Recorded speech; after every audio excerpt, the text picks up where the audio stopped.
knockout getting up is going to be unbelievable. These knockouts didn't just build Dakota Ditcheva's name.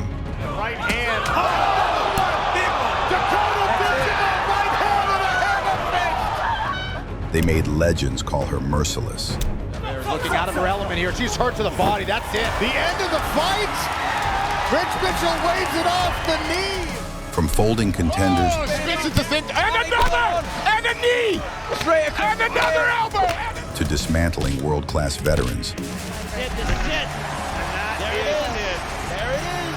Dakota Ditcheva. She's become an unstoppable machine with violence in her veins.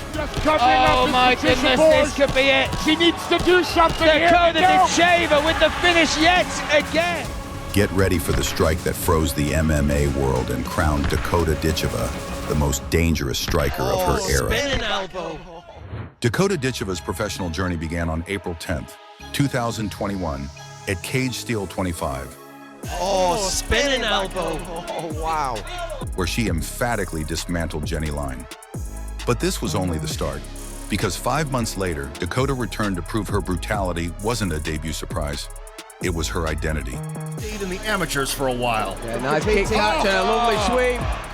When Dakota Ditcheva stepped into the cage for her second professional fight, there was already buzz circling her name. A debut knockout can be dismissed as luck or an opponent having an off night. You're used to throwing elbows, you wound up with that. But a fighter's second bout, that's where the truth shows up.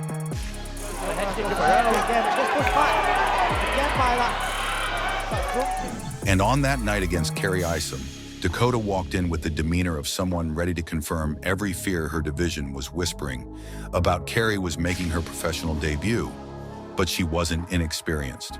She'd already met Dakota once, back in the amateurs, where Ditcheva choked her out in the first round. Really find the hands. There's the tap as the kickboxer earns the rear naked choke. And whether Kerry admitted it or not, that memory walked into the cage with her. As the referee gave the signal to fight, Dakota didn't hesitate for a heartbeat. She immediately began picking at the range with sharp kicks. It's MMA, and these ladies... Isom wasting no time, but... A big kick slices straight through the middle, forcing Kerry to retreat. Seconds later, Dakota drives a brutal knee into her body, and the impact shows instantly on Kerry's face. Straight through the middle, and already marking up her opponent's face. Big knee to the body there. Sensing desperation, Kerry tries to close the distance. But clinching a Muay Thai specialist is like hugging a chainsaw. Every second you're there, something sharp is coming back at you. But in the clinch, Dakota, the knees, the elbows. This young lady likes... Dakota launches elbows with clinical certainty, each one finding a home. A spinning back elbow follows, slicing open Kerry's forehead and painting the canvas with urgency. And a knee! Straight across And another elbow! And another! The referee halts the action for a doctor's check, and even the commentary team winces at how deep the cut is. I can see... It's just to the side of the eye. It's nice and deep, but it's to the side. It's a big cut, though. It's a big old gash, that one. But the fight is allowed to continue, and Dakota wastes no time. Kerry comes out swinging, throwing wild shots.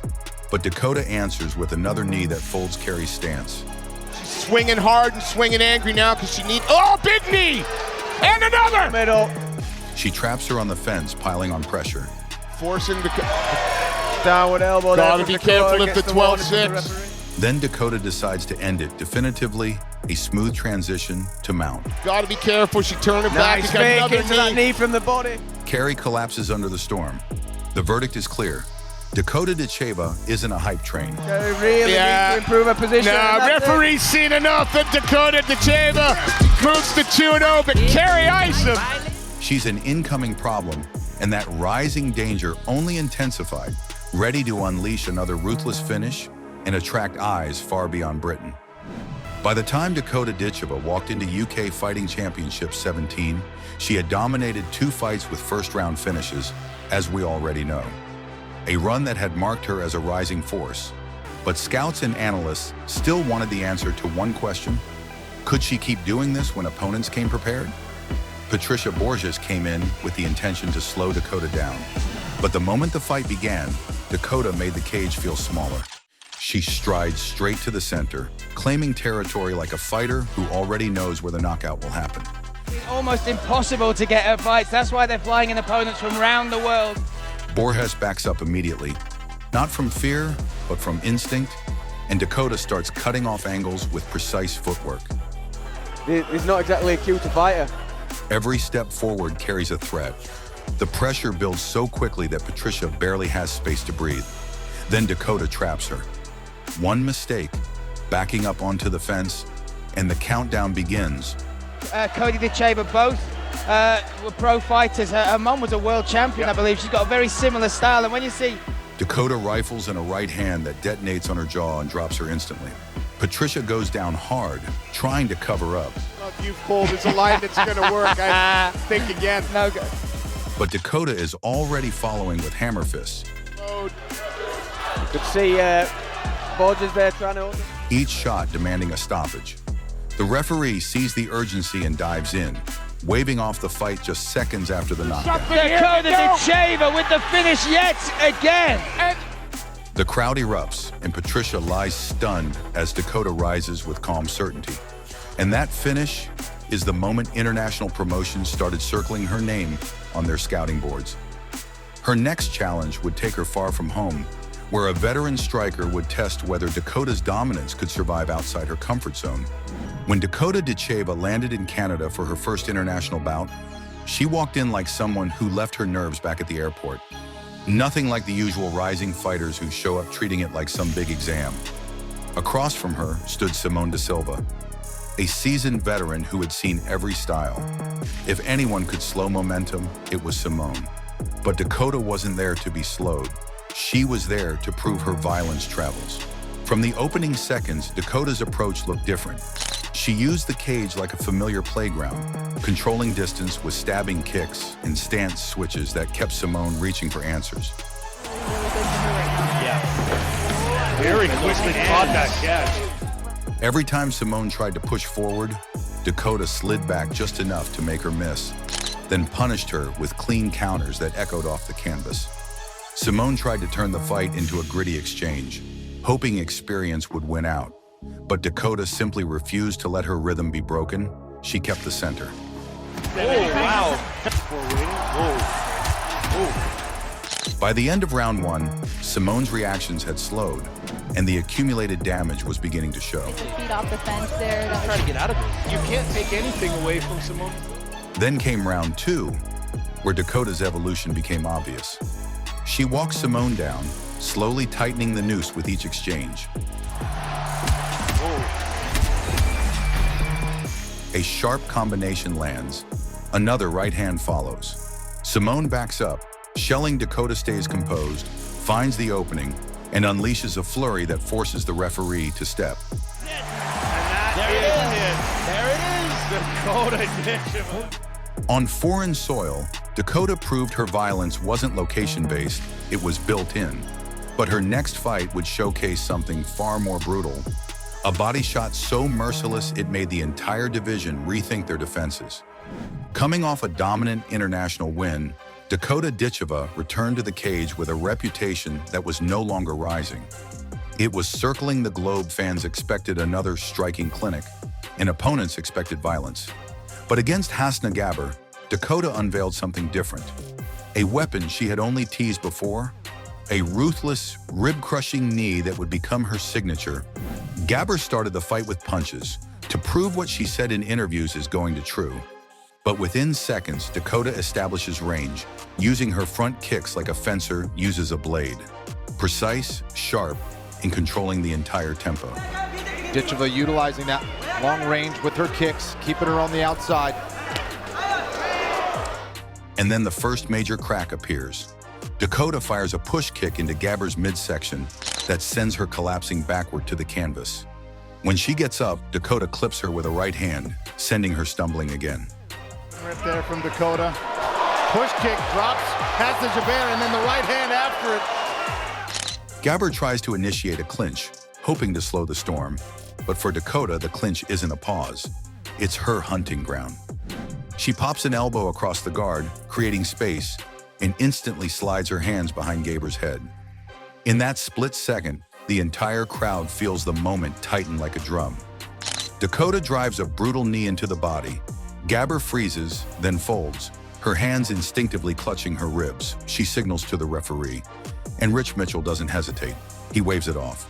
A body shot finish with a highlight that echoed across the sport.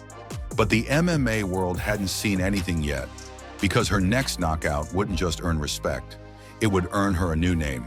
Merciless after folding Hasna Gaber, Dakota Ditcheva entered her next bout carrying an aura that only a few fighters ever reach. The kind where opponents talk tough, but you can hear the fear tucked between their words. Catherine Korojan's promised deep waters and pledged to derail the rising star. But when the fight started, that confidence met a reality. It wasn't ready for Dakota begins the round with cold composure, floating between stances and stabbing front kicks into the space. Now Orthodox will see her. Korjins keeps trying to claim Catherine tries to set the tone by clinching and hunting for a takedown, hoping to smother Dakota's rhythm.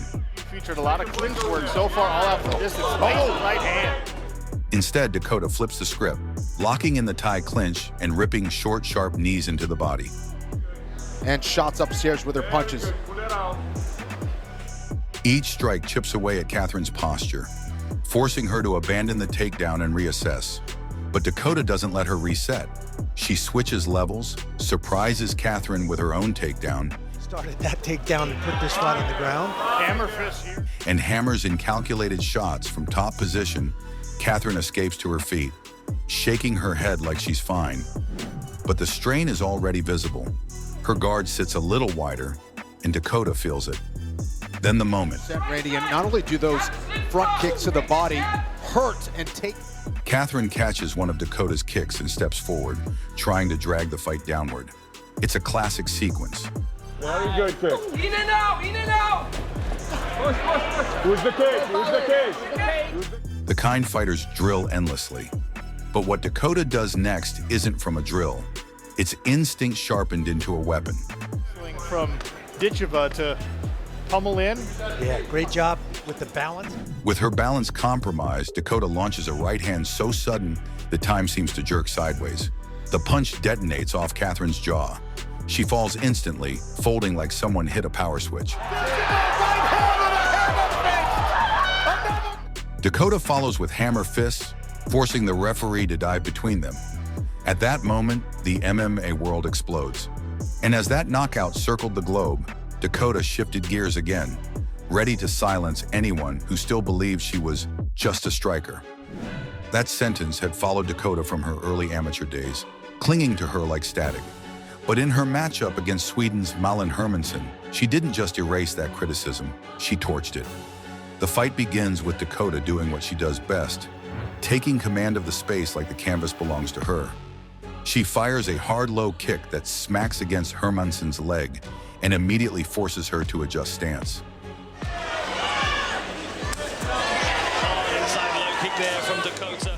Malin tries to keep her distance, moving along the outside of the cage, trying to turn this into a slow-paced chess match. But Dakota isn't playing chess. She's breaking rhythm. Each kick, each feint, each step forward makes the cage feel smaller and Malin's options fewer. Hermansson tries to clinch her way out of the storm, hoping to slow the fight down. But Dakota slides right into the control position, using the Thai clinch like a sculptor shaping her opponent's posture. We've seen this big dividends for Dakota Ditcheva in the past. She pulls Malin's head into the perfect line of fire and lifts a knee straight up the middle. It slams into the side of Hermansson's skull, making her posture dip for a second. To the head come from nowhere. We saw her finish. It's a flash, a warning of how quickly the fight could tilt into chaos. But Dakota doesn't force the finish. She changes gears instead. She hooks a leg, sweeps Malin clean off her feet, and brings the fight to the ground. She creates just a little bit of space. The commentary table goes silent for half a second. Wait, did Dakota just do that? Kind of silence. And then the realization hits. She's not here to repeat her last knockout, she's here to evolve. Dakota lands in top position, settling into side control with weight and pressure that look far more seasoned than her record suggests. And it would be a real statement if she's the only flyweight that gets the finish on the night. Hermansson tries to scramble out, looking to create space, but Dakota stays stuck to her like glue. Every attempt Malin makes is met with Dakota shifting hips, adjusting angles and tightening her grip.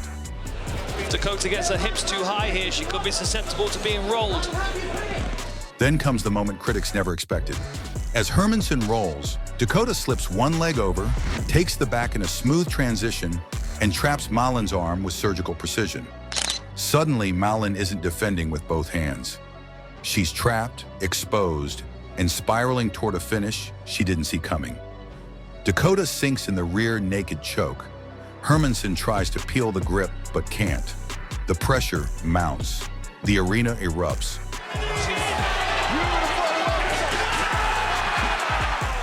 But Dakota stays ice calm. She needed to send a message. I'm not just a striker.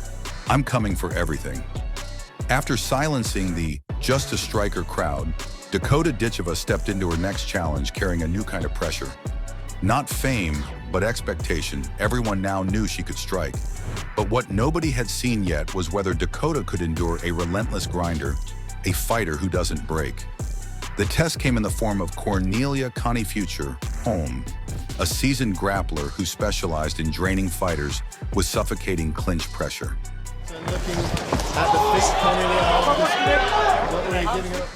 The opening seconds make Holm's intentions painfully clear.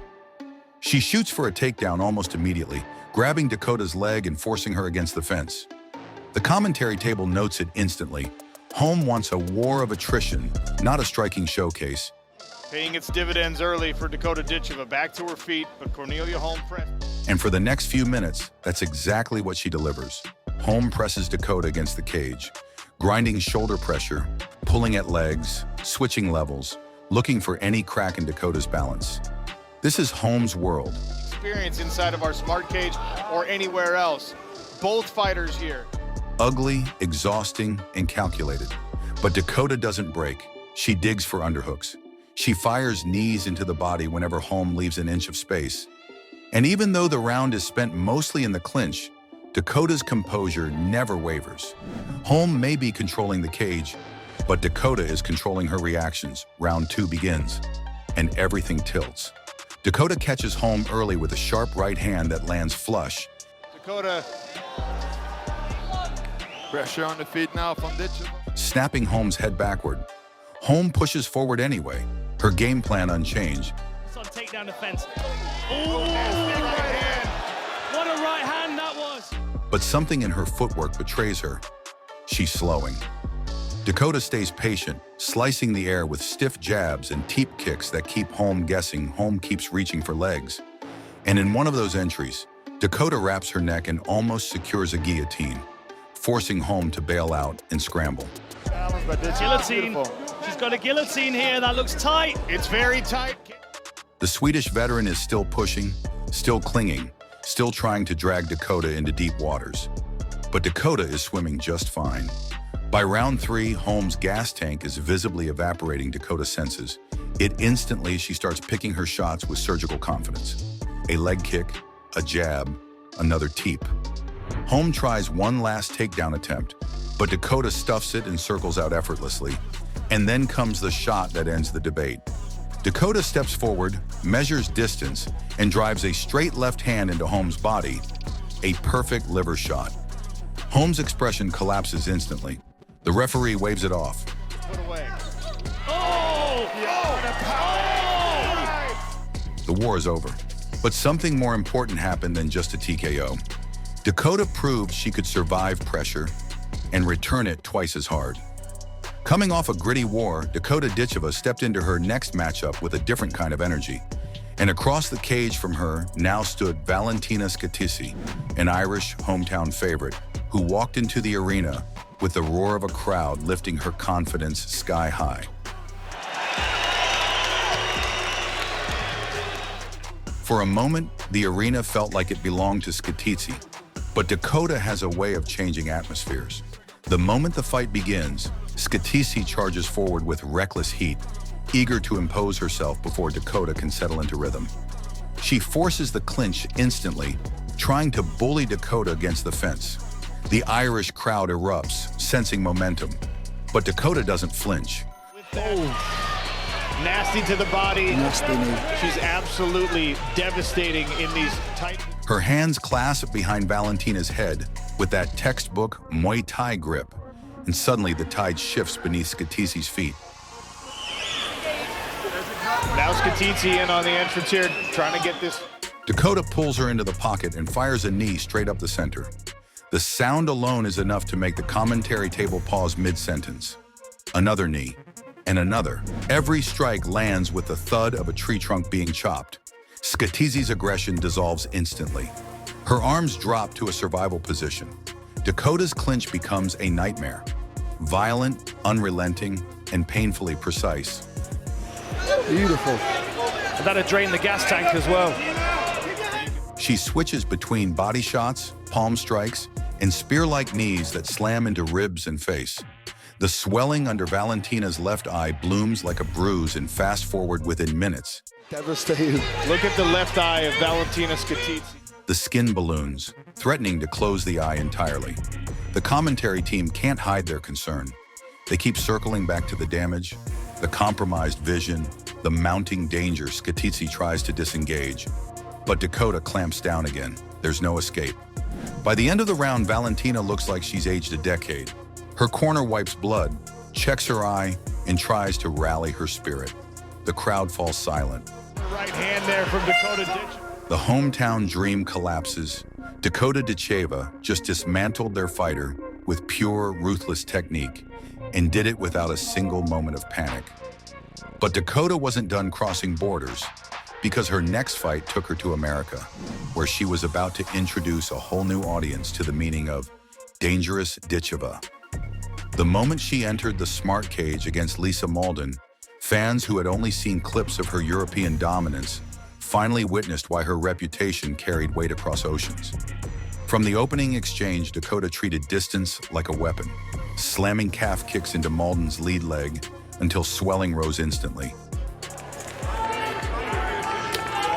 Leg kick to open the action from Ditcheva. When Lisa tried to scramble to Dakota's back and turn the fight into a grappling grind, Dakota stayed calm. Then she changed levels and attacked the body with merciless rips, each shot digging deeper, each knee landing harder, until Malden could no longer stand upright. A final crushing knee folded her completely, forcing the referee to wave off the fight. Back up. Malden rises. More body shots. This one The American audience didn't just see a prospect, they saw a problem. But Dakota wasn't done proving it. Next came Chelsea Hackett, a world-class Muay Thai striker, someone whose resume mirrored Dakota's own background. This was marketed as a technical duel, a battle of two elite strikers meeting at the same altitude. Instead, Dakota broke the illusion within minutes. Chelsea tried to dominate the clinch, pressing Dakota into the fence, hunting for trips and takedowns. But Dakota's balance was immovable. Her framing was sharp.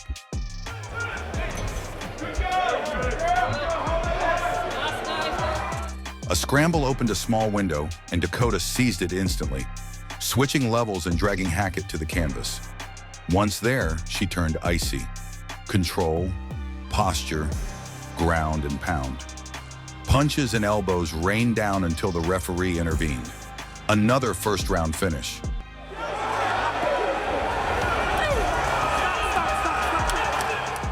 Another elite striker drowned under Dakota's pace. Still, doubters remained. Yeah, but what about a real grappler? The kind of fighter who thrives in scrambles, who chains takedowns, who hunts submissions. Gina Bishop brought that challenge, and Dakota answered it colder than anyone expected. Bishop opened by dragging Dakota to the mat, exactly where she wanted the fight for a moment. The arena felt tension. This was the test, the ground battle, the scenario critics swore would break Dakota. But she waited, created space, and burst free. And the moment they stood, Dakota transformed into something ruthless. A knee fired straight up the center, smashed into Bishop's chin, dropping her instantly. Dakota motioned for her to stand. Not out of arrogance, but out of certainty. When Bishop rose, Dakota stepped in and delivered a straight right hand, that detonated like a hammer. Goes immediately on the attack. Bishop crumbled. The fight ended immediately. 3 different opponents, striker, grappler, hybrid, all dismantled in uniquely brutal ways. In America, Dakota Ditcheva didn't just make a statement, she declared a takeover. By the time Dakota Ditcheva reached Taila Santos, she wasn't just riding momentum, she was erasing everything in front of her. But Taila Santos wasn't impressed. She wasn't quiet either.